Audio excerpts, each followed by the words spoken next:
The voice of Husker Nation is on the air. This is Hail Varsity Radio. Insight, opinion, expertise, along with the biggest names talking Nebraska sports. Join in with the show at 402-489-1240 or 1-800-825-5865. Now, here are your hosts, Chris Schmidt and Elijah Herbel. Welcome to it, Thursdays here at Hail Varsity. We're powered by Cornhead Lager, Chris Schmidt, Elijah Herbel, Connor Clark. As we set the scene for Nebraska and Wisconsin, 7:30 PBA. Number 6 Whiskey comes to town. How will the Big Red respond? Plenty of thoughts on Nebraska basketball as they try and march towards the dance in March Madness, and numbers to get in today at 489-1240. 489-1240, 800-825-5865. Can join us on the phone, can join us in the stream. Hail Varsity YouTube channel, Hail Varsity Radio Twitter, at HVarsity Radio. Different social platforms, KFOR Facebook, Twitter, ESPN Omaha 590 Twitter. Can watch the show that way, and give us a follow on Twitter at Schmidt_radio, at Herbal Essence for Elijah, at C_Clark_27 for Connor Clark and his Twitter handle. So we'll get there. I see that grin. I am grinning because I spit it out appropriately. I have it written down. I got all the caricatures and the underscores and the you know where to find me. The wind, all the motion, the pre-snap motion. I got it all down. We'll get into kind of a crazy idea with steroids and Olympic Games. That story on the way. Nebraska and expectations as spring nears. We'll cover that. Husker Hall of Famer Beau Reid will join us in the 5 o'clock hour. Our Hall of Famer Brandon Vogel going to be with us here in about 15 minutes from Counter Read. And then Gary Barnett dives in on NIL, the NCAA.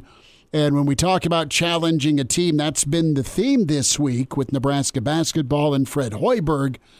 We'll sit down in story time with Coach Barney. Coach Barnett with us at 5:25. We'll talk to him about the time there was the threat of taking the Buffs logo off the side of the Colorado helmet. There's been threats before, verbally by fans, about Nebraska not getting to wear the red N on the side of their helmet because of how poorly they've played, but it's never gone that far. That's my big question. Beyond resume enhancement tonight for Nebraska, beyond Nebraska and getting another top 10 win, and beyond staying above 500 in Big Ten play, this is kind of a season definer for me with Nebraska basketball.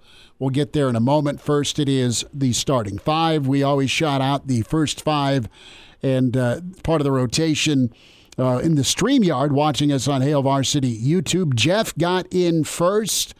Mike Corrigan checks in second. Mr. Snitley, Jeff Snitley of the Boulder Tree Speedy, comes in. I said the Boulder Peace Treaty. You said the Boulder Tree Speedy. Did I? Yeah. Thank you for your attention. Boulder Peace Treaty. Clear. No stutter. Got you now. Chuck is in at 4. That's Charles Barkley, we'll say. Jeff in at 5. Brian Snitley, part of the Boulder Peace Treaty. And then the artist formerly known as KG Kids for Life. Patrick checks in as well. We'll get to all of your comments. Roger also upset he was not in the top 5. It's all right, Roger. You got your shout out. We'll do it again tomorrow with roll call and our starting 5. And we'll give one shout out to Michelle from Houston, just outside the starting 5. Michelle, as well. thank you. Michelle, thanks for coming in. That's outstanding. Fellas, it is go time tonight for Nebraska basketball. It is going to be an electric atmosphere. You've got 60-degree or just shy of weather. The rail yard is going to be jumping. It's going to be beers flowing. It'll be a rowdy, ruckus, kind of an angry, hostile environment. I anticipate all of that. Not just because of the weather. The 7:30 tip-off time's pretty ideal, too. It is. It's great. It's wonderful. It's not 8 o'clock. It's not 6 o'clock. You get to go prime for a little bit, and then you get to get home at a decent time, says the old guys in the room. So, resume, yes. Pace in the Big Ten, yes. Just overall well-being, absolute yes. But am I putting too much pressure on this game tonight when I say season definer? Nebraska has been nails at home. Yes, there are other opportunities. Their next 2 road games. That's really where Nebraska can make some hay, go split on the road. Nebraska's been killer aside from Creighton at home against most teams. That includes number 1. You get number 1 and number 6 at home. That's a sweet argument. That's quad win number 4 for you in a down year in the Big Ten. You will have taken down the 2 best. But how does this team respond? They've always responded at home off of adversity. The home sweet cooking, Nebraska comes in, and it's always all right for them. Can they do it again against a team that has a long memory of last year's blown lead, against a team that has one of the top talents ever to come out of Omaha, and Chucky Hepburn? He remembers last year. And can Nebraska rise to the occasion again? I think they can, but I'm nervous about it if I'm a Nebraska basketball fan. Fred has gone and doubled and tripled down on what his team hasn't been, what he's been pissed about, them being soft. And can they play physical enough, smart enough, poised enough to get it done tonight? They're going to have to do all 3. And you use the term season defining. I think you could argue, I mean, more so for Nebraska than for Wisconsin, but you could argue there's a season-defining nature for both of these teams coming into this one. With Nebraska, it's season-defining, assuming there's not an act of God that flips the script whenever they hit the road, which at this point in the season, it feels like that's what it may take. It may take an act of God in order to get Nebraska a road victory in the Big Ten.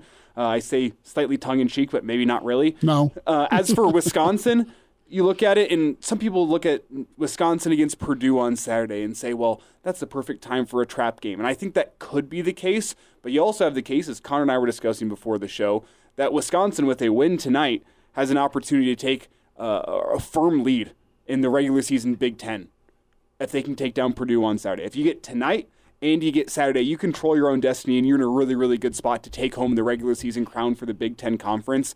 So this game holds a huge importance. Obviously, that game on Saturday is going to be key for Wisconsin no matter what happens tonight, because you can still have first place by yourself with a win over Purdue on Saturday. But if you get the win against Nebraska on the road and you get Purdue, it's going to be a tall order for anybody to catch the Badgers in the Big Ten this season. And that's what makes this game tonight so important for Wisconsin. It's also they could move into a 1 seed. Yeah. The next 2 games. Yeah. They could move into a 1 seed. They've been obviously kind of flirting with that 2 seed line right now for a couple of weeks. And as Elijah said, this game has a lot of importance for Wisconsin as well, because you're up on Purdue right now in the standings. You can remain up on Purdue if you win tonight. If you lose, you're even with the Boilermakers in the loss column in the Big Ten. That puts a little bit more weight into the weekend game against the Boilers. Not that it's going to lack any of that anyway, but the fact that you get a chance to, A, be the first Big Ten team to come into PBA and maybe win, and then have a chance to extend that conference lead on Purdue at home, because it's in the Kohl Center this weekend.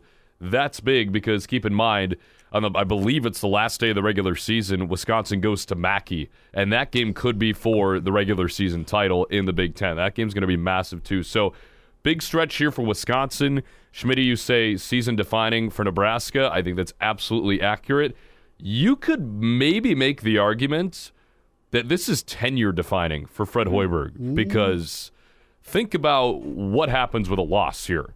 You lose, you go to 15-7, you're 5-6 in the conference, and you have what will probably, we'll see if Northwestern gets ranked after the loss last night, but you have 2 really good road opponents awaiting you.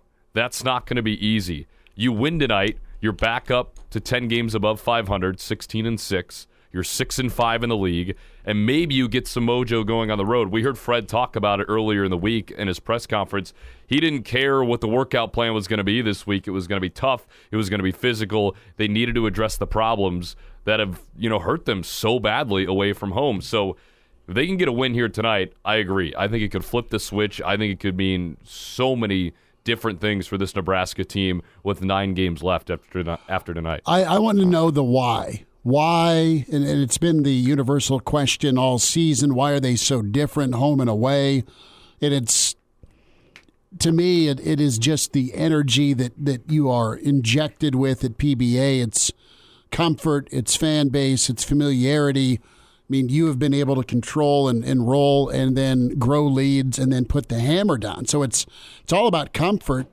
And when I look at this Nebraska basketball team and I look at the Nebraska fans, we talk to them, we hear from you, and they're ticked off. It's a lot like the football mindset of being being angry at your team when they don't perform well. You've seen too much good from this year's basketball team to not go dancing, to not finish this thing out. You've seen Fred's teams the last 2 years, even before the coaching staff changes going into last season.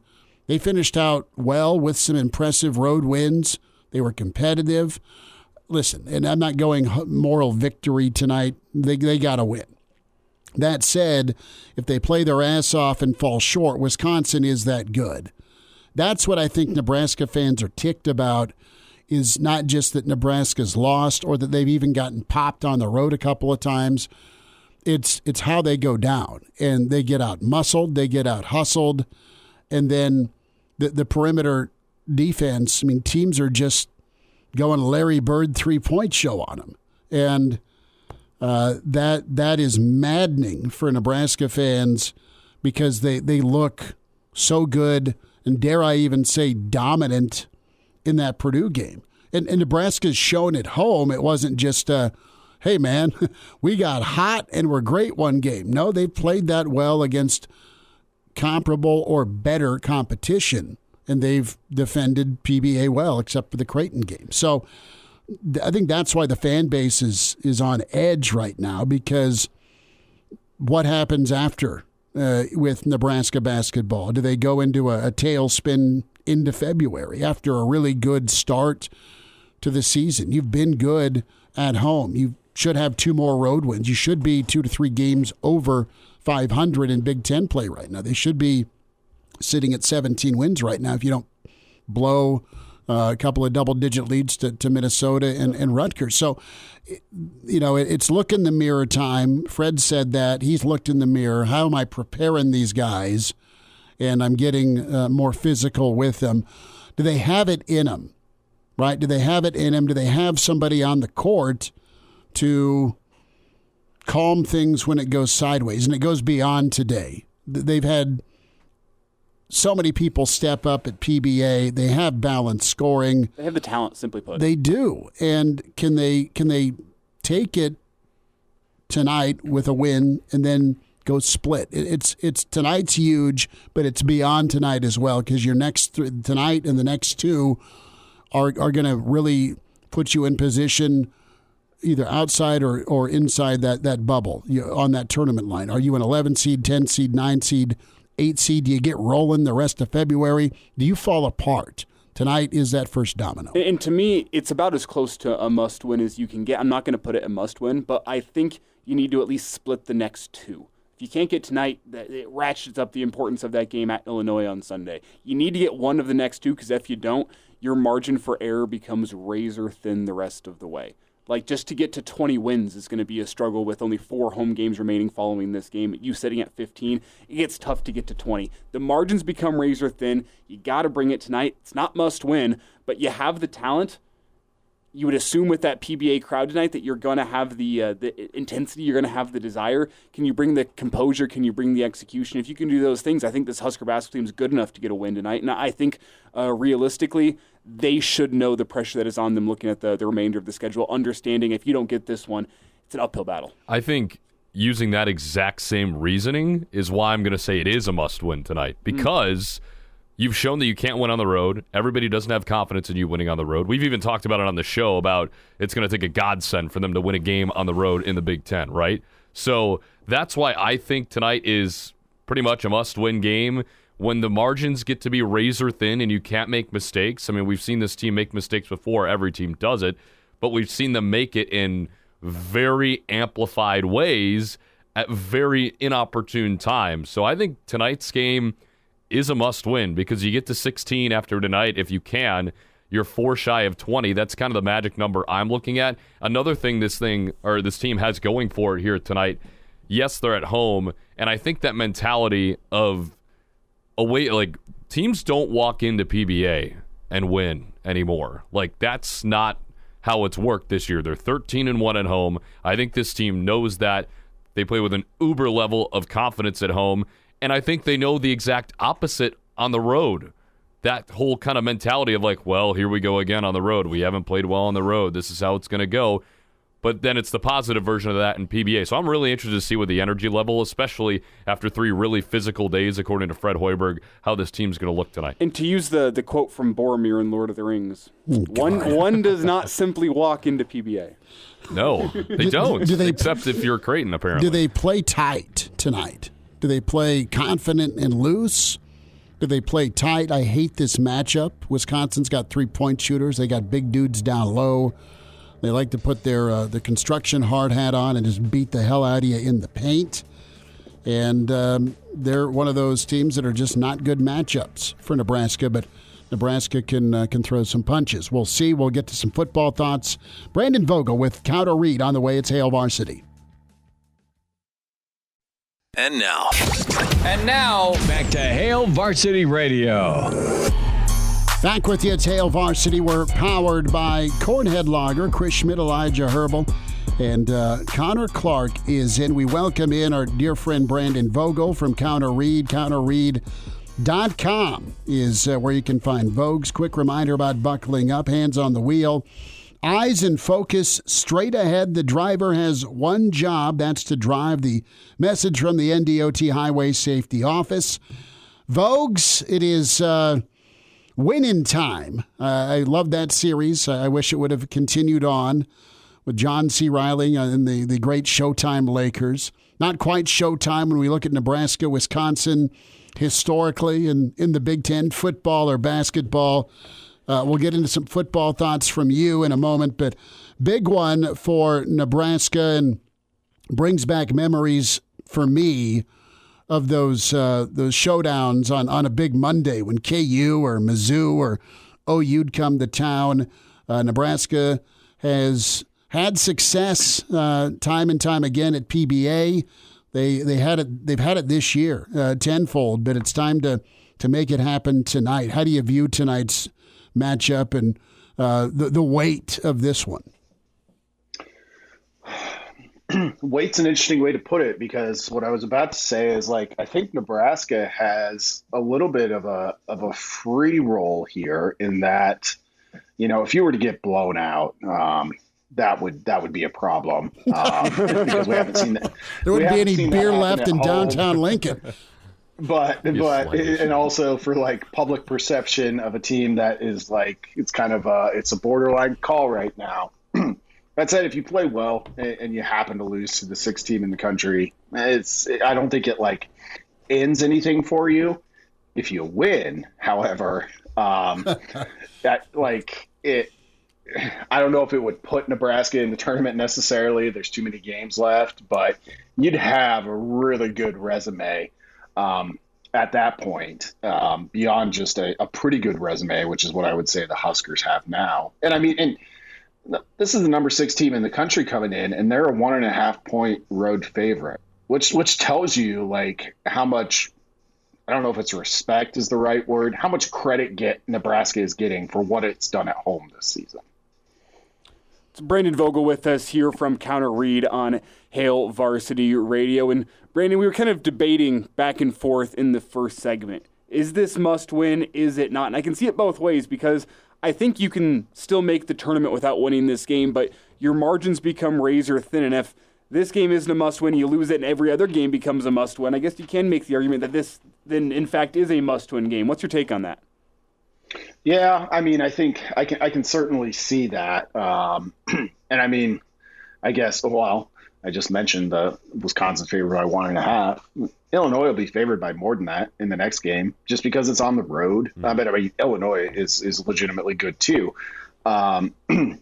So, like, what's your better chance? And you almost have to jump forward to, like, okay, Nebraska's not going to be favored in either. Let's say they lose both of them. But then things are getting serious in terms of your tournament resume. So it's tough because there's two of those games that are going to be, against top 10, top 15-ish opponents. And you probably got to go 1-1 at the worst. So I don't know. I don't think that helps us solve the must win for tonight, but it's certainly a better win because you're just at home, and this team has been, to use a coaching term, night and day different between home and the road. Well, Brandon, maybe I can help persuade you towards the must win side a little bit more here. Kansas State is no longer a quad one win for this team, and they're staring at the number 11 team in the net here tonight. Does that make you push it a little more towards the must-win side? Because now Nebraska's just 2-3 in quad one. Yeah, it does. The resume hasn't been helped by the Wildcats, and when it's like the road win that you can point to, and if it has diminishing value, like at a certain point, I don't know that I've heard too often that it comes up. I mean, certainly there have been these teams. It's just there's 68 in the tournament each year where teams really talk about, or the committee talks about, teams that are really one-handed. Like, they're great at home. They'd be a 5 or 6 seed at home. And on the road, they're not in the tournament. And that's kind of what Nebraska is close to right now. So they don't have a lot of road success to point to. So yeah, that does push me closer to must win. Well, it's funny because the big argument for maybe K-State isn't that good, maybe they don't deserve to be a tournament team, is they did lose at home to Nebraska, which is, based on what we've seen this year, an accomplishment, and not in a good way. And they got rocked on the glass, too. Like, huh? Note to self, come on, K-State, said no one ever in the state of Nebraska, but now you're cheering for them. Vogue's going to go to football here, and we're into February, and this is the month for lots of things. Chocolate and Valentine's Day and a second signing day that doesn't look super fruitful. More winter conditioning, all that good stuff. It might be the month of Dana Holgorsen. I'm interested to get your take, what you believe. Do you believe that Dana may be another piece to this coaching staff for Matt Rule, and let's revisit your take on having a guy like Dana in town as an analyst, presumably? Yeah, it's different than them bringing him in at a point where we still presumed they were going to make a change on the coaching staff. That change has been made. With Glenn Thomas, who kind of got his official introduction to Husker Nation this week.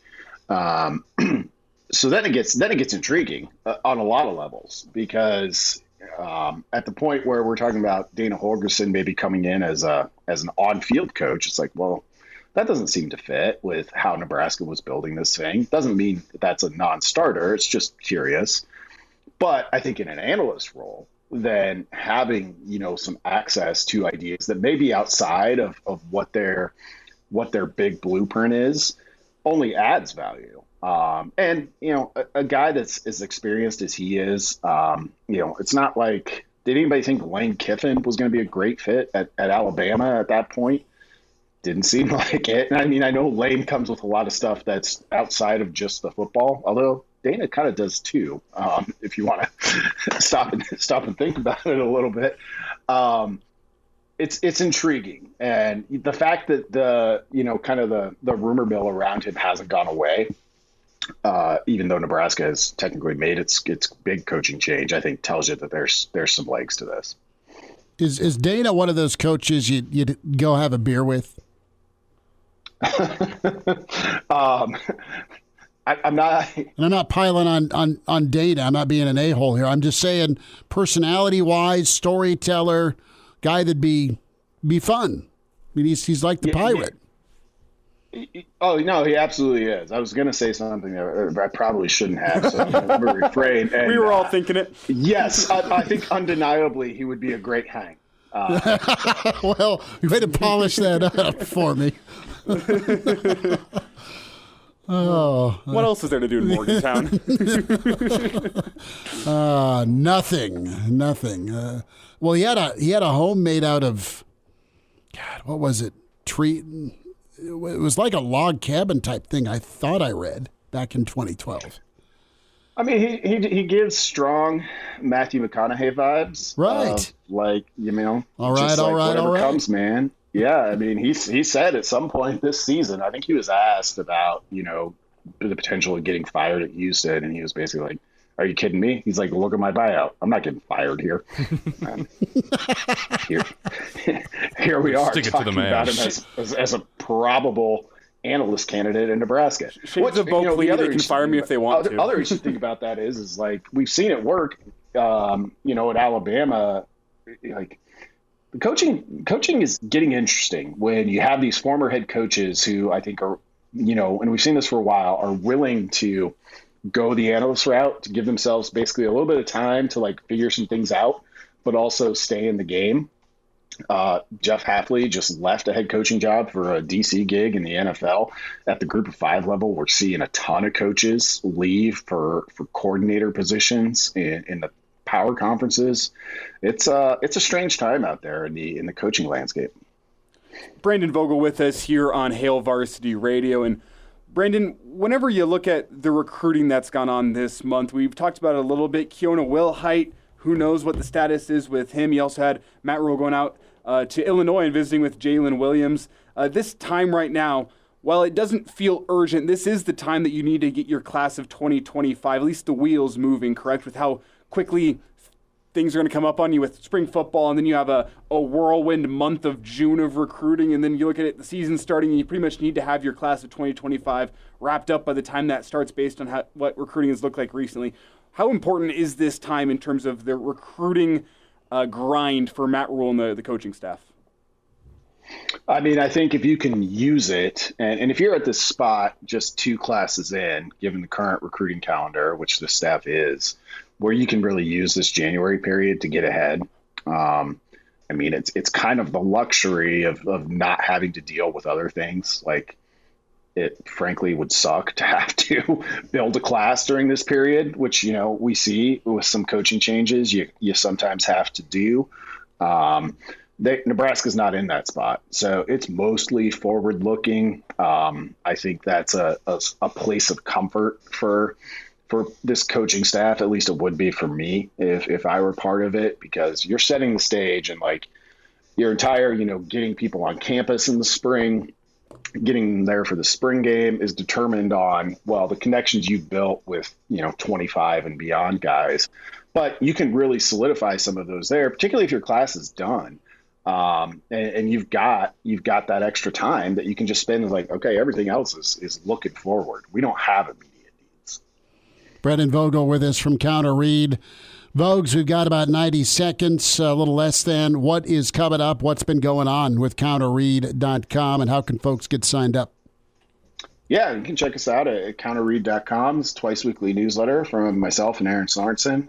Aaron just sat down with Trev Alberts earlier this week. A lot of stuff from their conversation. Just the first part of it went up today.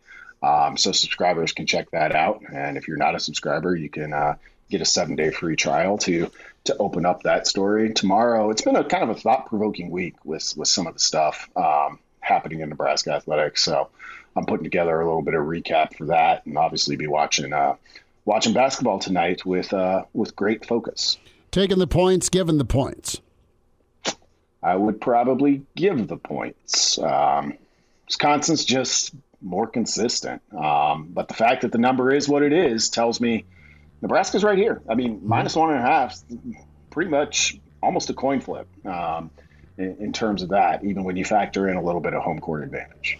Well, it'll be sun-soaked good weather, cold beer, and a loud throat at PBA tonight for Nebraska-Wisconsin. Vogue's good to spend time. Thank you so much. Thanks, guys. Have a good one. All right, Hail Varsity continues, powered by Cornhead Lager. And now, back to Hail Varsity Radio. 20 minutes out, Beau Reid going to be with us here on Hail Varsity Radio. Thoughts Nebraska-Wisconsin. Gary Barnett next hour. Chris Schmidt, Elijah Herbel, Connor Clark. So Moonbot checks in and says, hey, Elijah, O'Rourke's Bar having a chili cook-off during the Super Bowl. Test your skills and enter. We are back on Elijah's chili, the chunky versus the soupy. With context. With context. That is the chili championship I refer to with Cranack, our Saturday morning compadre on the weekend edition. He has 2 or 3 national title rings from that chili cook-off. National? Well, we call them. But I mean, if you won them, you might as well call them national, right? Right. I mean, O Street Championship, right? Well, I guess the Cranack's on the wall. His name is on the wall there, and it's not the bathroom wall. All right, 3 times over, which is good. Well, I know our friends at Tavern on the Square are doing a chili cook-off for Super Bowl Sunday as well, so maybe I could do a double entry, try it out. I'd also like to give a shout out to my buddy Aiden. He won a chili cook-off over the summer with fully homegrown ingredients. Wow. Like homegrown jalapeno? Like homegrown jalapenos, homegrown chilies, which he then dried out and turned into a chili powder. All his meat was sourced locally. Like, it was incredible stuff. He saved me a bowl, and it was fantastic. So I'm going to have to go hit him up and see if he's got any leftover ingredients to put in and really put my chili over the top. Because my chili's solid. I'm not sure I'd put it down in the something special category. But it is solid. But that's for others to judge. Well, I need something special, maybe a Peruvian puff pepper to really put it over the top. What is very unspectacular is the Schmidt chili that Mama makes. Too many beans, not enough meat, minimal spice, but it's nice on a cold winter day. Now, to get back to chunky or soupy, do you subscribe to the notion that a good chili should have a spoon be able to stand up in it? Absolutely. Ooh, How much? I don't care enough about chili as much as you do. Says the Chicago guy. Give me some Italian beef, huh? As long as I can smother a cinnamon roll in some chili, I'm good to go. That's fine. I still have never had that, by the way. I need to try that. It's not bad. It's delicious. I mean, it's just a state staple. I feel like I have to before I leave. You don't necessarily have to smother it, but you do have to try it. Cliff chimes in. He puts alligator meat and crawdads in his swamp chili. So, never really had alligator. Never had swamp chili, nor do I know if I care to have swamp chili. Yeah, I think but you got to try alligator. Putting swamp in front of anything makes me less likely to eat it. Makes me less likely to want it. Yeah, good answer. Good answer. We'll stay above board here. So let's talk about enhancements for a moment here. We talked about chili for a moment, and billionaire Pete Thiel funding the enhancement games. What a name. A rival to the Olympics that would allow athletes to use performance-enhancing drugs. You can call it the Swamp Olympics. Yeah, sure.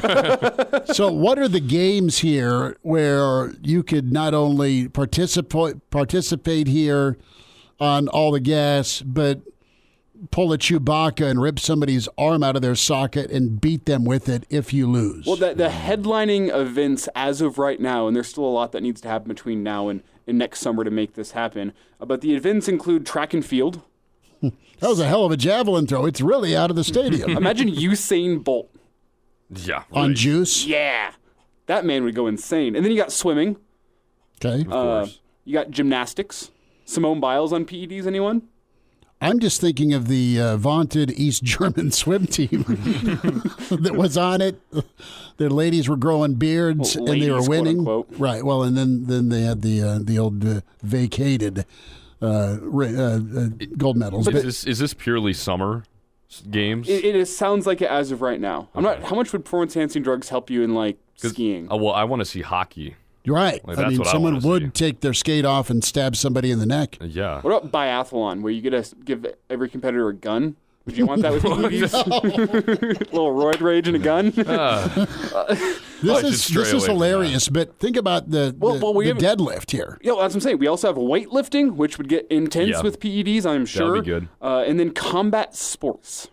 Would we like to see boxing with PEDs, or maybe MMA. Yes. I don't want to see any fencing. You see a fencer juiced up? To absolutely run through. Not the face. They're not even sharp, but you somehow managed to stab this man straight through. It broke through all the barriers. What about a handball? I don't even know if that's an Olympic sport anyway, but I feel like that would be. I think that would be good. Give me juiced up water polo, please. Give me juiced up ping pong. Oh, yes. Now you're on to something. Yes. I would you okay, so this is floated out there. What cities are up for the games? Where would you put the enhancement games? Well, East Germany to start. I think that's a great location. Muscle Beach. You could go Moscow as well. Muscle Beach isn't bad. Columbia? Columbia. I mean, we don't have to stick to PEDs. I mean, if we're talking like you're talking like Medellin? Yeah, like performance enhancement. You go do a say hello to my little friend bump, and I was gonna say hilarity ensues. Who is that one pitcher that pitched a no-hitter and he swore he was better whenever he took acid before his starts? There's a few of them. That could be interesting. Baseball. God, what was I interviewed the guy. Doc Ellis. Doc Ellis. Doc Ellis did it, but there was another lefty for the Red Sox. Oh, shoot, I'm forgetting his name. He got stopped at the border coming back from Montreal, and he blamed his mother. Oh, my God. He was on a payphone, one interview I did with him. I gotta look at my Rolodex here. Cliff for the win when it comes to the performance enhancement games, axe throwing. Axe throwing on PEDs. Elijah, not me, Elijah. Darts. Another Elijah also says artistic swimming. Could be fun. Okay. All these people juiced up as Connor fields a phone call. So let's just say this for the public service part of things. Steroids are idiotic. Don't do them. Thank you. Don't do drugs, kids. We mean it. We're sincere about it. Eat beef says lots of beaver tranquilizers. As we say, don't do drugs, kids. Except beaver tranquilizers. Well, who knows?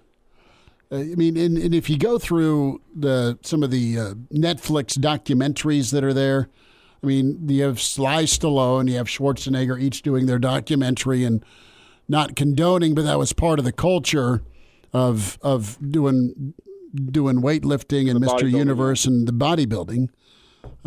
Guys did it, and you had a bunch of baseball players jump on it, and you saw people love baseball because, hey, there was 50 home runs all the time. Chicks dig the long ball. They do. Who's on the horn? We have Dan. Dan, thanks. Let's get to the phones. Dan, thanks for calling. Go for it. The All-Steroids Olympics was a Saturday Night Live bit in the 70s. So, yeah, you had We're Here to Pump You Up, right? The Hans and Franz. Well, that was there's after a different one, I think, where he went to lift weights and his arms pulled off. Right, and then just blood squirted everywhere. Yeah. Yeah, I remember seeing that clip. Yeah, that's all I got. That's all I wanted That's to tell you fine. guys. So making life skits imitates reality. Art. Life right? imitates art. Pretty good. This is funny. But in all seriousness, if you go down this route, are you going pay-per-view? Absolutely. Probably. We got to talk to Dolman about this because he's done I don't know how many Olympic games, winter and summer. He would probably have some good takes on. Yeah, what sport would marry well with this? Volleyball. Oh, do you know how high up they would get? And how hard they would spike the ball. Not that they don't already, but I still want to see ping pong. That would be good. Forrest Gump lose his mind after getting an out-of-bounds call. We'll wind down hour one. Beau Reid coming up at Hail Varsity. And now, back to Hail Varsity Radio. One final time this hour at Hail Varsity. We're powered by Cornhead Lager. Reminder to get in touch with your friends at Dyer Law with workers' compensation. Are you confused about your options with workers' comp?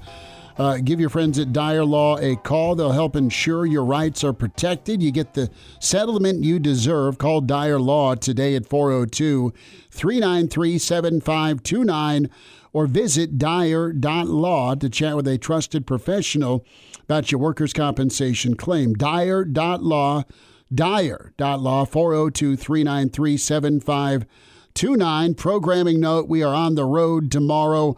up in Gretna at the Hurrdat Sports Bar and Grill location, the new and second location for Hurrdat Sports Bar and Grill. So come on up if you're making your way up, and you're going to be up there to watch Southwest Gretna. The boys and girls, they play hoops tomorrow night up in Gretna. Come on by for a cold one and some Bang Bang sauce, some pizza, all sorts of options for you at the Hurrdat Sports Bar and Grill in Gretna, the new location. Come check out the digs, I think just off of 204th Street. So that's where we'll be at 4 to 6 tomorrow. Come by, say hi, and tip one back, or just have an iced tea, whatever you want to do. Elijah, you still have a final thought here on the enhancement games allowing PED use. This is not a joke. There's a billionaire that's trying to put these games on. Yeah, and I don't know. Are there any doubts about how successful this would be if it were to actually be pulled off, if they're going to get it? I think this would be a highly successful venture, because look at any sport that ever had an influx of PEDs and how immediately successful that sport became. I think of Lance Armstrong in bike racing. Did you ever watch a bike race before Lance Armstrong started dominating the Tour de France? Nope. Did you care while Lance Armstrong was dominating the Tour de France? I bet you did. You look at baseball. Come back to baseball, you did? You look at baseball in the 90s. You look at, I was going to say combat sport. You could just say combat sports through much of its history. This is such a barstool televised type thing, I feel like. Yeah. You could totally sell the rights to them. In a way, yeah. But what I think would make this really exciting is you really, really flesh out what these people are taking, and then you let people gamble on it. Hey, man, is it going to be HGH, or is it going to be just that classic anabolic testosterone booster? What's going to be the this is like champion here? The sport anti-sport.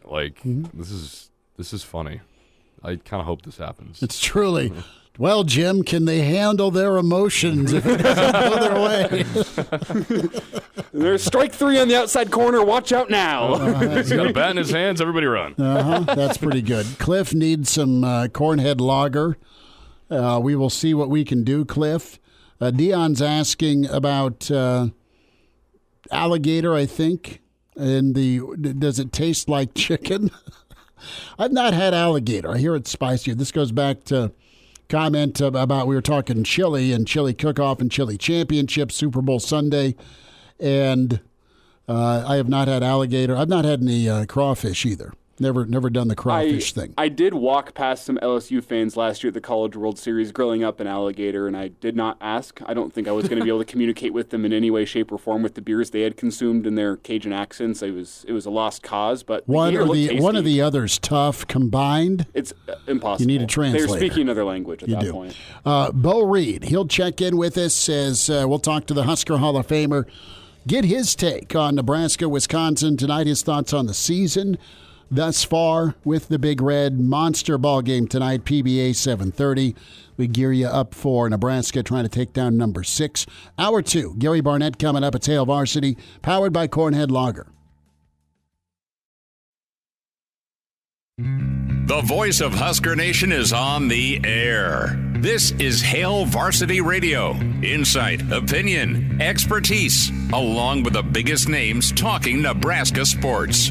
Join in with the show at 402-489-1240 or 1-800-825-5865. Now, here are your hosts, Chris Schmidt and Elijah Herbel.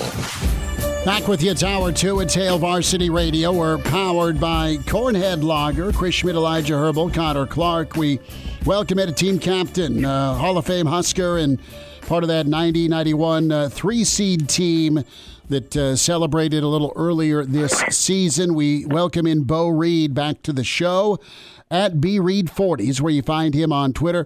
Beau, a big one tonight at PBA, man. How you doing? Thanks for the time. Yeah, I wish I was going to be there. I'm down in Scottsdale and at a business meeting, and I wish I was going to be back for this one. This is a big game. We got to hold serve here, and I think the arena will be packed and rocking, so we got to play well to beat this team. Yeah, Wisconsin, super talented. They have their eyes and sights set on maybe a 1-seed push. It's not easy to win in Lincoln. That would be impressive, and then they have Purdue waiting for them, at least in Madtown. So Beau, let's kind of backtrack for a second and thoughts so far. I mean, Nebraska has obviously hit a skid on the road. They've been incredible at home. You've seen a lot of it. And kind of give me a thought on the progress of this season so far. And you're right, tonight is monstrous. Yeah. I've been impressed with this team, the resiliency of it. They've dealt with injuries and have really risen to the occasion a number of different times. I can't understand the road situation. I really think a lot of it comes down to shot selection. I think it's a mentality, a mindset that when we're at home, we're on the attack. And so consequently, we get a lot of points in the paint at home. And I know everyone saw all the threes against Purdue, but what they didn't see is a lot of easy baskets, a lot of penetration and kick back out. And, when we're shooting the ball from the inside out, we shoot the ball really well. And then like a couple weeks ago when Iowa went to a zone, all of that aggressiveness and downhill attacking mindset went away. We just stood around the three-point line and chucked up threes. It was brutal. And so I'm really hopeful, that we value the basketball tonight because Wisconsin doesn't turn it over. Their point guard, Chucky Hepburn, you can't speed him up. You can't make him turn it over. So we're just going to have to sit down and we're going to have to play rock-solid defense and not give up easy shots around the basket. In the last game up there, they shot a lot of layups, a lot of them. So hopefully we're ready to play physical and bring that attacking mentality to this game so that then we can get those shots in rhythm as the ball comes back out. Beau, in your opinion, if you had to pick one guy in the Huskers starting five, or maybe not even in the starting five, who do you think is most important in instilling that attacking mindset, getting the ball inside and getting this team some inside-out looks? Who do you look at tonight as being a catalyst for that? Williams, without a doubt. Mm-hmm. We seem to follow his lead. When he's aggressive and he's taking the basketball and looking to create and play aggressively, it seems like everyone else follows his suit. But when he's passive and I don't want to say nonchalant because that's not fair, but when he kind of doesn't assert himself in the game, it just feels like no one else really understands their role then. Like, who's going to be the guy that does that? When he's that guy, it lets Rink be Rink. It lets Tominaga be Tominaga. It just kind of sets the natural order of thing, in my opinion. And I think Gary's equally important. When he and Williams play with that dog mentality and they're diving on the floor and they're being aggressive and they're guarding and they're blocking shots, we're a different basketball team. Well, you saw it against Purdue, Beau, when they came into Pinnacle Bank, and it felt like from the jump that the defense provided the energy right away, and obviously that's going to be a really important part. You said, the way that the offense flows sometimes, it lets guys be themselves. We haven't really seen Casey be himself in the last couple of games. Now, it didn't really matter against Ohio State. But what's your thoughts on the Huskers being able to get him back going?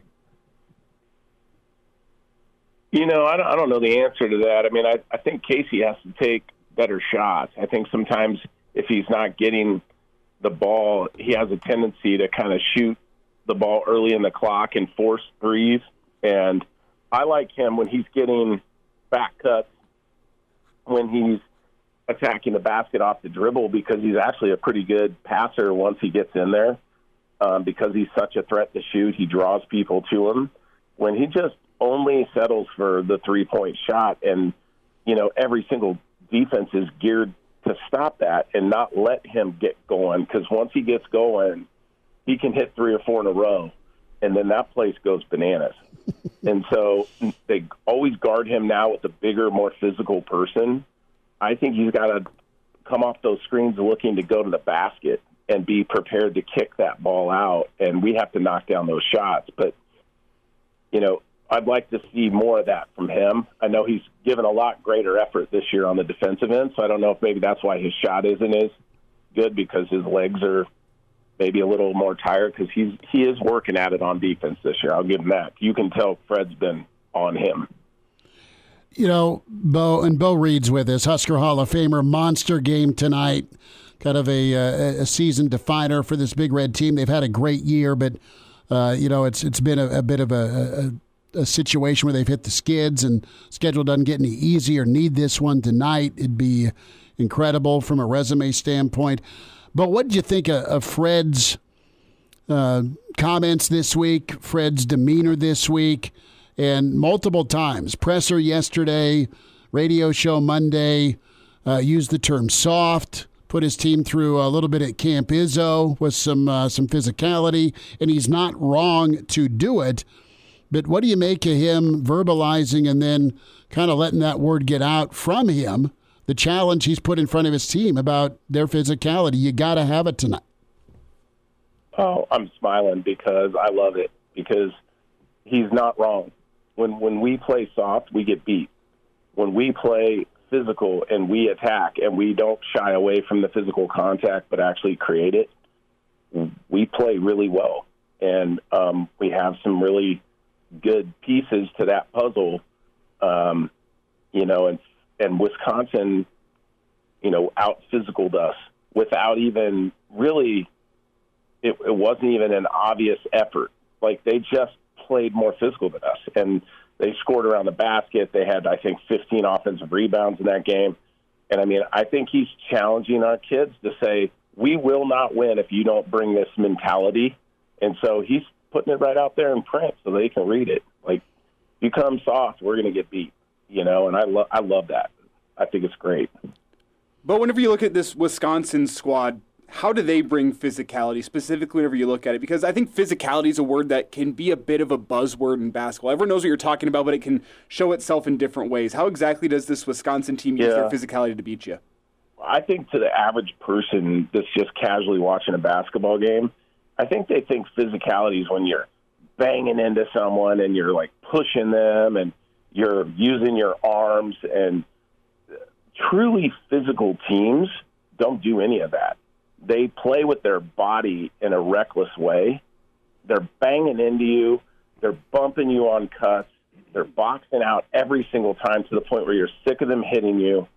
They're just doing every single thing correctly. They don't take a play off. They do what they're supposed to do on every single play to the point where it becomes a nuisance, and they don't stop.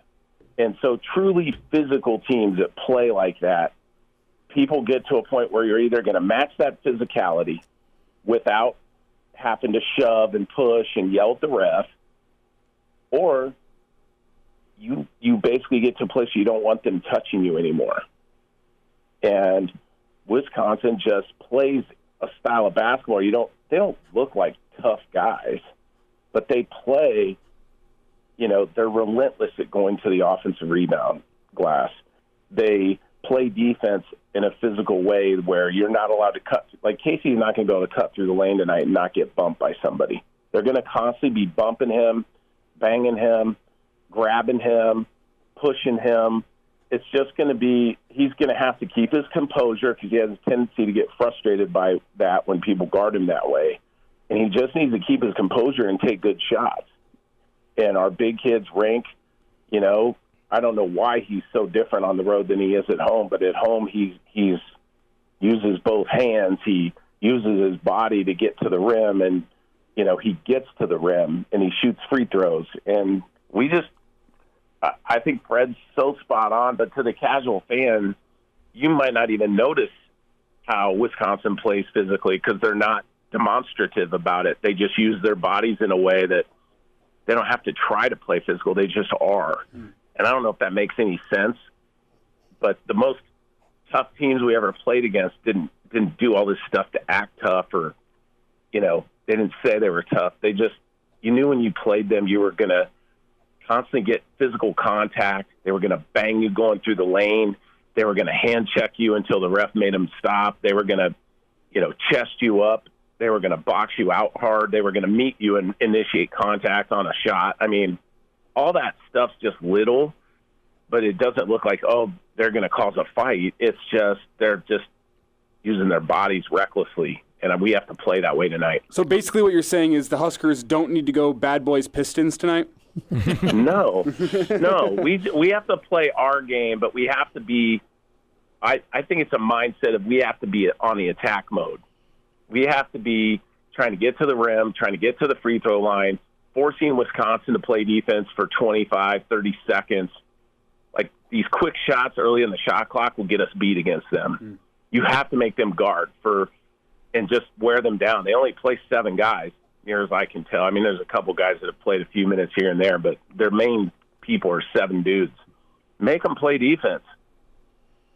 Beau Reid is with us on Hail Varsity Radio. Beau, I want to go into the play of C.J. Wilcher this year. He's taken a huge step from last year to this year and even shot the ball well in a pretty ugly loss against Maryland. What can you say about what he's been able to do this season, and how much of an impact has he left on this roster? Well, I'll tell you, I was not I don't want to say fan, but I wasn't a huge fan of CJ's. I always felt like he was lackadaisical defensively. I felt like he took bad shots and almost played kind of selfishly at times on the offensive end. I think this year CJ plays for the team. And, you know, he's not afraid to step up and hit shots. He's clearly worked at it in the offseason this year because his shot is way more consistent in terms of just the fundamental form of it. You know, last year, sometimes he shot it so quickly that I don't even think he had form to the shot. He's improved his passing. He's not turning the ball over as much as he did in the previous year, and I think he's playing for the right reasons. So from that perspective, yeah, he's totally transformed himself. He's a valuable player now to this team, especially coming off the bench when maybe Casey's not hot or not playing well. And, you know, Sam's not a huge offensive threat, so sometimes we need that lift from CJ, and he's provided it pretty regularly. So I've got to say I've been impressed with him. Beau will get you out. Beau Reid, Husker Hall of Famer. Find him on Twitter at BReid40. As we're talking Nebraska-Wisconsin tonight, going to be a zoo at PBA. Folks are probably in line for a cold one right now. Oh, yeah. And they're going to get after it. Beau, Nebraska and their three-point defense, they've been better in Lincoln. They've gotten ripped by everybody, it feels like. And your take on Nebraska's defensive philosophy. Last thought, on top of that, I need a prediction from you for tonight, -1.5 Wisconsin. I think if we win the rebounding battle tonight, we win. Okay. That's my prediction because we've been getting slaughtered on the offensive glass. If we can hold them to less than 10 offensive rebounds tonight, I think we'll win the game. Just because I think we will bring that energy. The crowd's going to be fantastic. And I just think these kids know you got to turn it loose and play with abandon tonight. I love how Fred's challenged their physicalness. I think we're going to play well, man. I'm excited for it. And unless we get just slaughtered on the offensive glass again, which Maryland just destroyed us again too, we have to rebound the basketball. If we rebound, we'll win. Perimeter D, are you worried about that? No, because I don't think Wisconsin's a prolific three-point shooting team. I think they're a terrific mid-range team, and I think they don't turn the ball over because Chucky Hepburn just values the basketball, and he's as good as it gets, I think, in terms of controlling the tempo of a basketball game, which makes us rebounding very, very important because possessions matter in a game against Wisconsin. Beau, enjoy Scottsdale. Hold on, you got one, Elijah? I got one more for you. Listener Crew chimes in on the stream and says that Coach Beau was his coach for 6 or 7 years growing up. Great coach and great person. Do you have any memories of Crew? Does that name ring a bell, Crew Charlton? Crew was maybe one of the best shooters that I've ever seen as a child. Like, he would make 4 or 5 3-pointers every game, and he was fun to coach. He wasn't afraid to take the big shot. So that means a lot coming from him. I had a lot of fun coaching that kid. That's awesome. Small world. Wow. Beau, we'll bump into you next time you're back in town, and enjoy Scottsdale, and thanks for giving us a few minutes. Always appreciate the insight. Well, thanks for having me. I love talking Husker hoops. Appreciate it. There he is, Beau Reid, Husker Hall of Famer. Good to get his thoughts on things, and nailed it. Yeah, the offensive glass, turnovers, and the atmosphere is brewing. I'll be down there covering it tonight. Connor will be in the student section, camera in hand for maybe another court storming. Potentially. Elijah, are you sneaking down? I am sneaking down. Look at you. Dirtying my way in.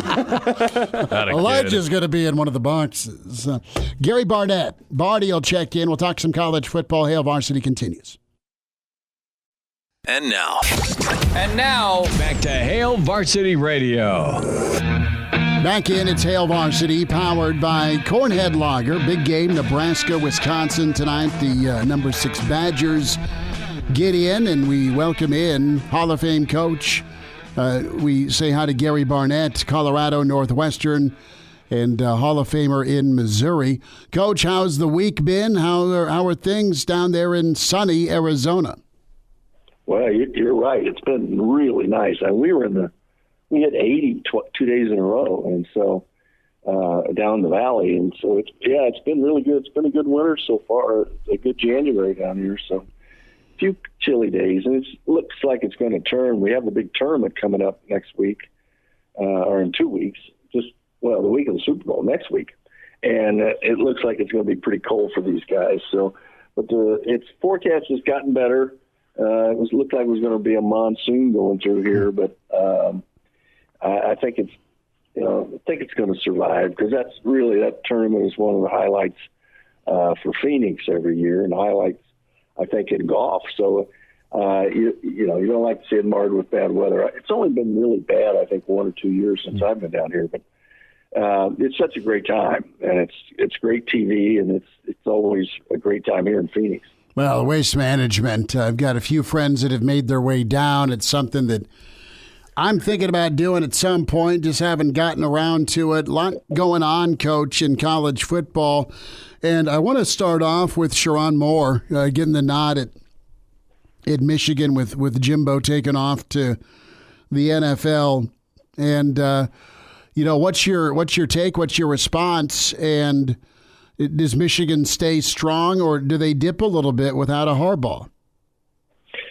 Well, first of all, he coached almost as many games as Harbaugh did this year, so he certainly had a good interview, and he did a great job. Every one of those games were well coached and well managed and organized, and so really it wasn't that they didn't have a choice. They're just lucky they had that choice, because he'd already proven himself, and being, knowing the Michigan culture, and et cetera, that's really important. So I don't know that they dip down at all. I think in some ways Sherrone Moore's probably a little more ready for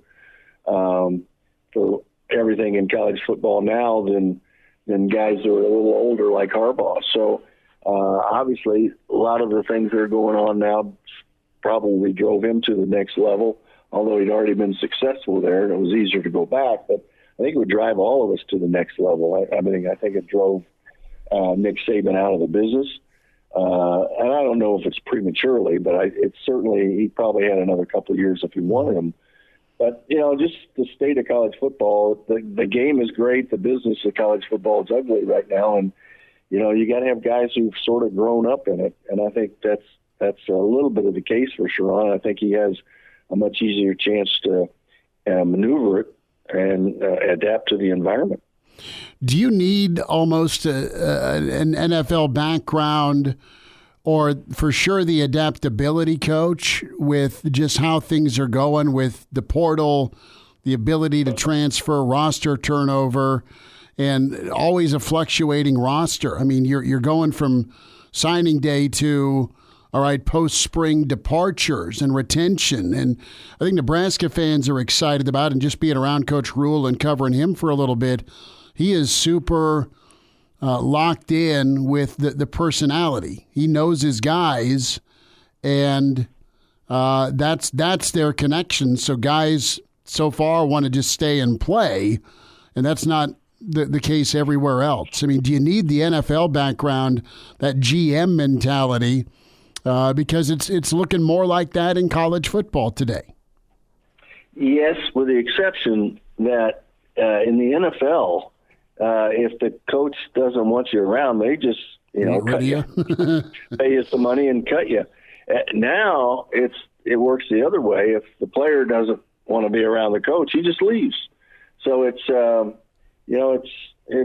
little bit different. I think conceptually, yes, it's similar, but it has a lot of different innuendos in it, and so it's complicated, no question.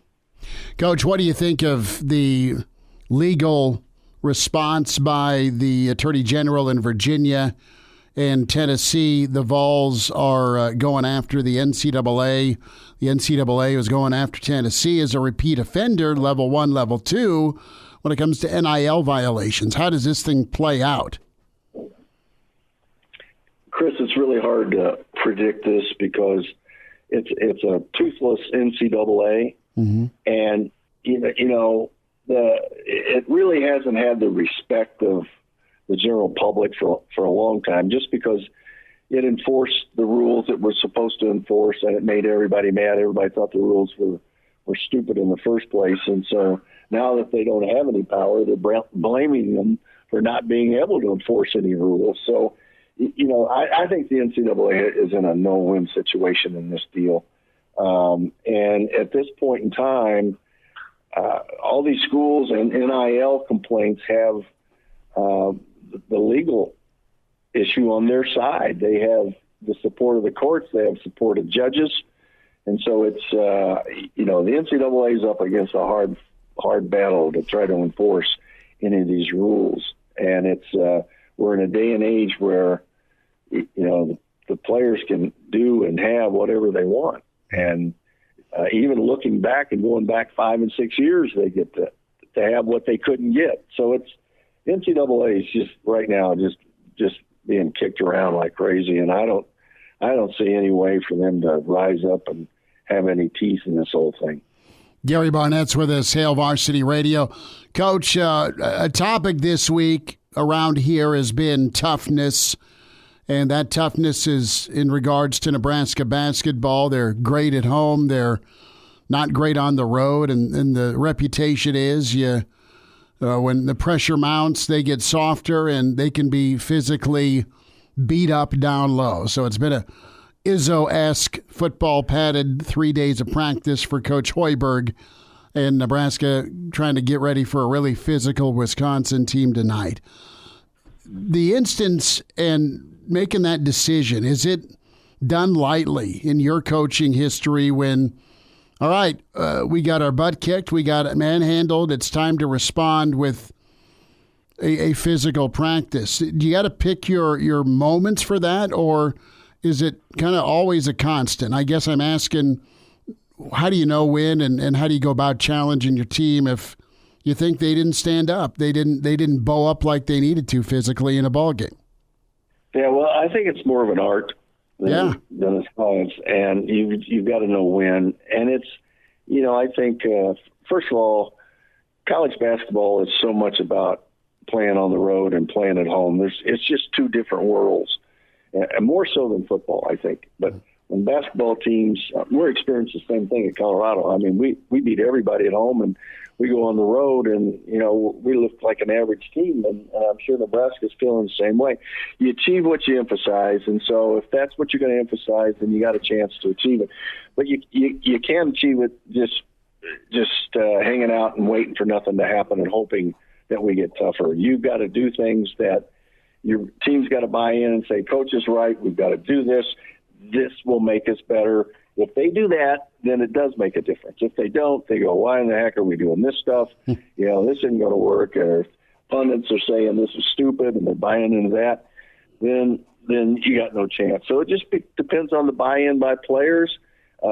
You've got to do something as a coach. I do think it's an art where you can't do it all the time, but there's times when you have to do it. So you pick your times, and I'm sure all those coaches are trying to pick the right times. What kind of made you go towards the taking the buff off the helmet? I remember that. Yeah, I didn't really take it off.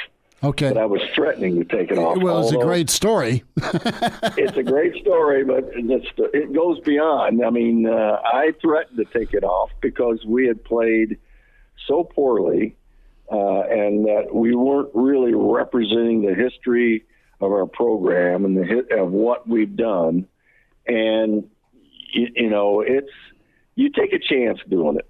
But the only reason I would have done it and threatened to do it is because former Colorado players on my staff made that recommendation.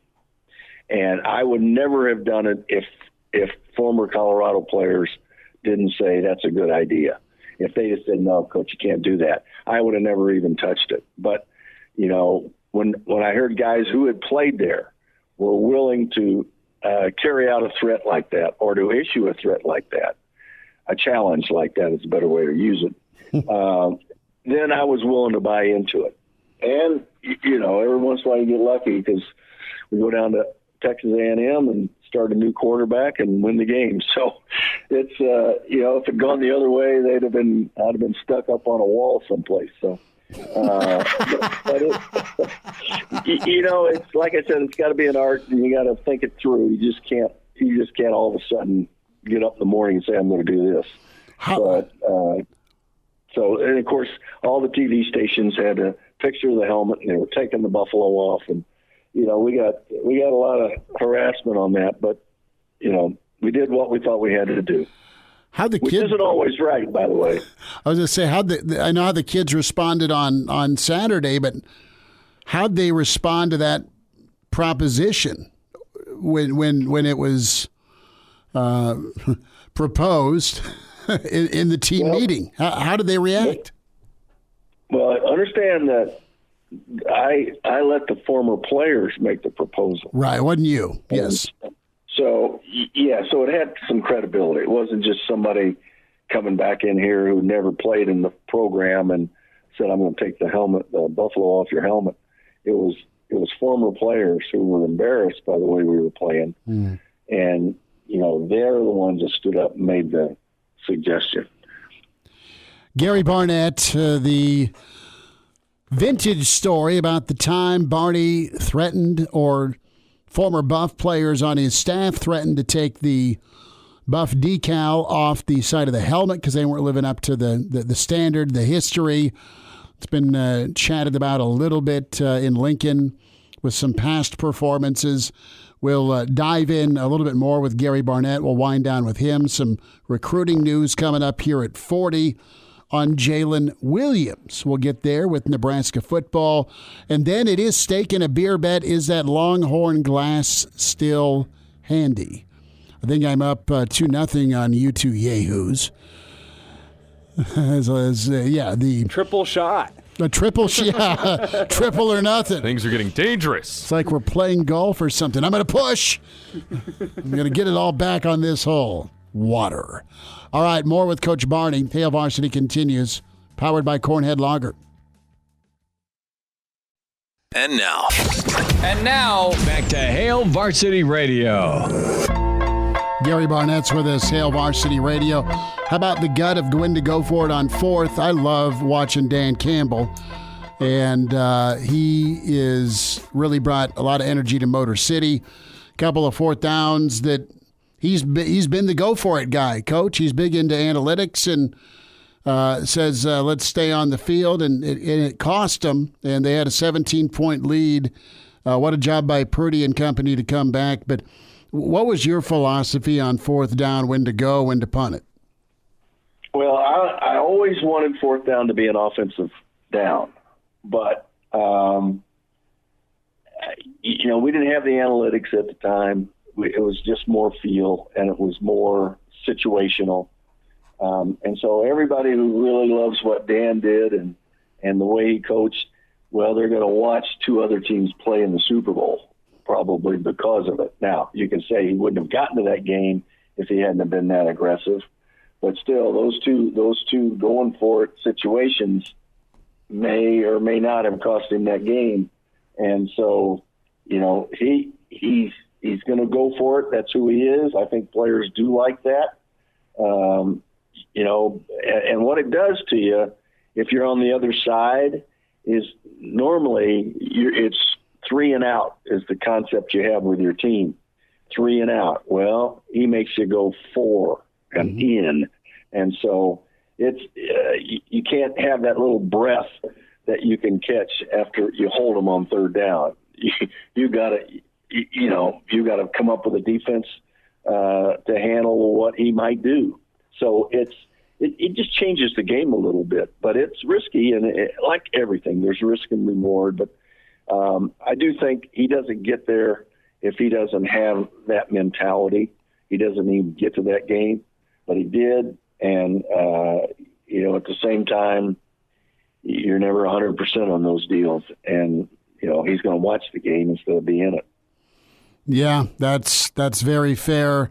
Last thought, is there a favorite 4th and short call? Is there the play of all plays? Is there one go-to you've always carried with you as a coach? Well, I may get back into coaching. I can't put that out there, Chris. Well, I can't tell everybody what that might be. You still going to Bama? I mean, in Nebraska, it was short side option. You knew it was coming. Yeah. Well, no, I think that there wasn't a one play that I really liked. We used for a 2-point play, we used the tight end hide play a lot, where he actually blocks or goes down to a knee and gets lost and then drifts back across the formation. Mm-hmm. That was always one that was hard to cover, and it was usually successful. But the thing about 4th down is, really, if the defense really packs it in there and you break the line of scrimmage, it's a touchdown. Mm-hmm. So it forces they know that too. So it forces the defense to maybe not play quite so packed in, just because if you have the threat of a guy that can take it all the way. So, I mean, I remember a number of times Bieniemy or even some of the guys I had, Darnell Autry, it was a 4th down, everybody stacked in there, and you run a power play, and there's no safety to take on the running back, and so boom, it's a 40-yarder or 30-yarder instead of a 2-yarder. So no, it's just you just have to have a feel for it. You have to have you go by who you trust in your players, and you get a feel for what they like to do in those situations. The defense does. Coach, well, keep us up to date on where you land if you get back in. All right. Yeah, you'll be the second to know. That's right. Coach, you have a good weekend. You'll be the first. So. I love it. Coach, you take care and have a good weekend. All right, Chris, great being with you. Thanks. We'll check in with Coach Barnett next week. Thoughts on the Super Bowl, thoughts on his guy Bieniemy, where he may end up. Good to talk some ball with him. Jaylen Williams, fellas, the name to think about for Nebraska. They are looking at defensive line prospects. Let's go recruiting here to wind down this segment. Staking a beer bet is about 5-6 minutes away. We'll get there. But Williams, I love Coach Knighton, Coach Pot Roast on Twitter. The lovely gif of the vaunted Chicago deep dish. So that means he's in Illinois. I know there's a pic of Coach Rule and Jaylen Williams, the defensive lineman, today, and Nebraska's picking up some steam here, Elijah, Connor, with this talented prospect. I know Michigan, we said last week, was kind of the team to beat on this, but his list has grown quite a bit. Yeah, and you wonder, with Michigan being the team to beat now, it seems like a lot of people in college football, I think Florida was the team to offer today coming. You wonder if Jaylen Williams, with the change at Michigan, you can feel maybe in the college football world feeling the winds turning with him. Visits Nebraska over the weekend. Now it's Matt Rule in town in Palatine visiting with Jaylen Williams. And way to remember. The talent is there. You think I would forget an Illinois powerhouse such as Palatine High School? After everything you've told us about just the vaunted program that's been built up there. Well, considering you had to ask me earlier. I asked you too. I was like, where's that at, dude? You didn't have to throw that in there. And you're like, oh, it's a really good program. So it is. But you look at this, you wonder if the door has been opened because of that change at Michigan. It feels like Matt Rule's trying to take advantage, and the best way I can describe the visit, the feel it has, is something we've talked about on this show. It feels like Matt Rule's hitting the ABCs, always be closing. Has a good visit to Lincoln, enjoys it. I believe in an interview he called it an 11 out of 10, his experience Short in Lincoln. Visit, too. Now Matt Rule's out in Palatine, getting the in-home, I guess the in-high school, if you will, visiting with him. You wonder what else is going to go down with Matt Rule out in Palatine. Feels like the tides are turning in a good way for Nebraska in this recruitment. If just outside looking in, 1,000 miles up, as Schmidt the loudest paper tear I've ever heard. They are prioritizing talent, and Williams, with his frame, can put some weight on it, about 260 at 6'5". He's an edge guy, but he can also, with his footwork and his strength, kind of play those two spots, play on the interior or be a third down interior pass rusher, be on the outside, go that way. We'll see how long the crystal ball from some of the services stays. Michigan coach Papuchis at Florida State. Yeah, he's been in there. He's been in there quite a bit, and Nebraska will do their due diligence to stay after. Another school to watch out for, Luke Fickell in Wisconsin has been coming hot and heavy at Jaylen Williams as well. But you go through a social media dive, the only schools he's really talking about, aside from offers, talking about visits, enjoying time places, it's been Michigan and Nebraska. Read into that how you will. No, and Nebraska knows and gets to read a kid. The thing that made me laugh, I know there was a story out on reporting Williams' visit, and he had never made himself a meal before. And when he was on his visit to Nebraska, he made his own food, and he thought he got the biggest kick out of that. I know his aunt was with him, and we're talking quick 24-hour turn and burn, and he gave it that 11 rating. So he's a name to look at. Nebraska's been really good. Coach Potroast has been really good at identifying talent. You saw what Nebraska did with that freshman talent. Great snaps, impactful snaps. And it can only go up from really a good introduction with the Prince Wills of the world, the Lenharts of the world, the Van Poppels, just to name a few. And there's a couple of guys that ended up redshirting. So we'll wind it down. Nebraska-Wisconsin predictions. Steak and a beer bet next on Hail Varsity. And now, back to Hail Varsity Radio. One final time, and word is the line is excessive at PBA. You're referring to the line outside the doors, not the Vegas line, correct? Right. Correct. No. We'll get to Vegas here in a minute. -1.5. Is that the current number, Elijah? Let me do some research. Wisconsin favored. Nebraska was favored. I am seeing Wisconsin as a 1.5-point favorite, but you do have a little bit better money on Nebraska's side. Okay. Well, based off of the actual line out the door, I received video from a couple of friends who are currently towards the front of it, so good on them. Do But they have a is- flask? I hope. And for their sake. Where are you going to be at in the student section, Connor, just so we can rat you out? I hope I Connor even Clark get in being at this removed point. before tip-off. Oh, Connor Clark's going to make it on the big screen. It is back and around the block by the post office. It's going. Okay. You are going to see. Obviously, the sideline student section is always full. Mm-hmm. But the overflow behind the basket is going to add a whole nother element. The place is going to be juiced tonight in about an hour and a half. Okay, I have another sportsbook has it as a pick'em now late, Okay. so maybe some late movement towards Nebraska with that 1.5-point line. Let's do a steak and a beer, or double or nothing for you two. I will start, and a couple of things go into this. Connor is waving the upside-down Longhorn mug. glove. Showing everybody what's at stake. Longhorn mug, a shot of. Have we decided you picked the poison? I think so. Yeah. Loser picks the poison? No, winner. Winner. Oh, so us, yeah. Yeah. Okay, yeah. And I haven't picked for either of you two yet. We've all ruled out Rumplemint. It was done early in the week. I don't know, but Okay, so I wouldn't hate Rumpelman. I would ask what you want versus here's what you get. I'm going to say Wisconsin comes in, makes everyone sad. Wisconsin covers by 3, 68-65 over Nebraska, which means Nebraska's got to do something here next, and that's either go get one at Illinois or go get one at Northwestern. We'll see if that can happen. First things first. Too much whiskey.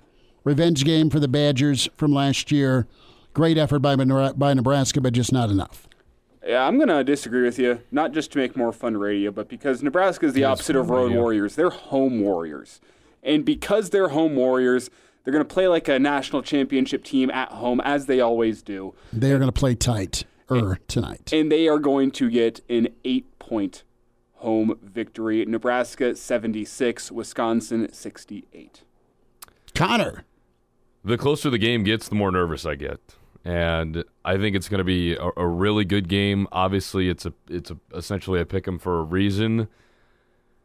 With that being said, I think Wisconsin does win, and I think it's close. I'm going to go Wisconsin 75, Nebraska 71. Okay. The place is going to be juiced, but unfortunately, it's going to be a little bit too much Bucky. You guys want a fun fact before we get going here? How many? The likelihood of 49 free throw attempts to 8? No.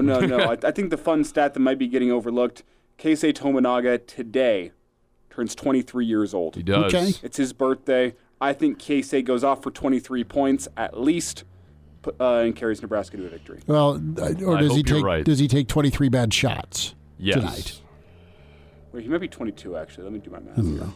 He's 22. Fair question. Podcast, Spotify, iTunes, Google Play, where you can download the show. Find us on the Hail Varsity YouTube channel at the Hurrdat Sports Bar and Grill, Gretna, tomorrow night. We'll talk to you then with Hail Varsity, powered by Cornhead Lager.